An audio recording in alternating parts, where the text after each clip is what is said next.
Payg'ambar sollallohu alayhi va sallam nima dedilar? Bugun ozgina ne'matga shukr qiling, Alloh taolo ziyoda qilib bersin sizga.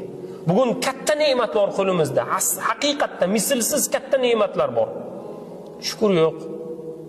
Chunki Alloh taolo Qur'onda la in shakartum la azidannakum, bandalarim menga shukr qilsalar, men uni ziyoda qilib beraman dedi. Agar noshukrlik qilsalar, Alloh aytayapti Qur'onda, meni azobim shiddatlidir. Birgina ne'matga shukr qiling, Alloh ziyodasi bilan bersin. Biz bugun bir ne'mat, minglab ne'mat, yuzlab ne'matlarni ko'zimiz ko'rmayapti-da, birgina musibatni, birgina qiyinchilikni, birgina kamchilikni biz bugun ko'pirtirib, oshirib, toshirib gapiryapmiz. Hamma joyga e'lon qilyapmiz, norozilik bildiryapmiz. Shuning orqasidan katta muammolar, barakaning yo'qolishligi, oilalarning buzilishligi, farzandlarning yetim bo'lishligiga sababchi bo'lyapmiz o'zimiz. Alloh taoloning o'zi panoh bersin.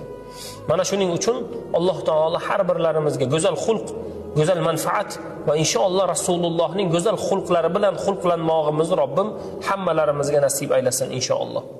Payg'ambar sollallohu alayhi va sallam nima dedilar? Bugun ozgina ne'matga shukr qiling, Alloh taolo ziyoda qilib bersin sizga. Bugun katta ne'mat bor qo'limizda. Haqiqatda mislsiz katta ne'matlar bor. Shukr yo'q. Chunki Alloh taolo Qur'onda la in shakartum la azidannakum, bandalarim menga shukr qilsalar, men uni ziyoda qilib beraman dedi. Agar noshukrlik qilsalar, Alloh aytayapti Qur'onda, meni azobim shiddatlidir. Birgina ne'matga shukr qiling, Alloh ziyodasi bilan bersin.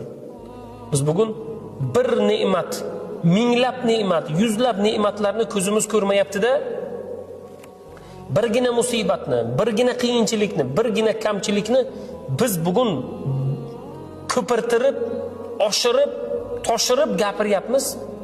Hamma joyga e'lon qilyapmiz, norozilik bildiryapmiz. Shuning orqasidan katta muammolar, barakaning yo'qolishligi, oilalarning buzilishligi, farzandlarning yetim bo'lishligiga sababchi bo'lyapmiz o'zimiz. Alloh taoloning o'zi panoh bersin.